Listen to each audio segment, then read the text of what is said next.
ఈ అవసరాల కోసం మంత్రి పదవి కోసం ఈ దేశంలో ఈ రాష్ట్రంలో ఉన్నటువంటి మాల మాదిగల మధ్యలో ఒక అగాధాన్ని కల్పించే ప్రయత్నం చేస్తున్నావు.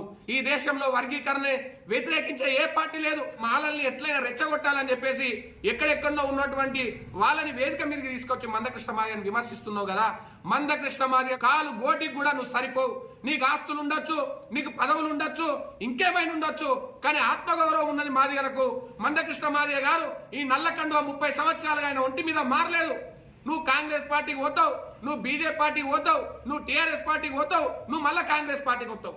అంటే దేశంలో ఏ పార్టీ ఉంటే ఆ పార్టీలు మారే నాయకుడివి నువ్వు.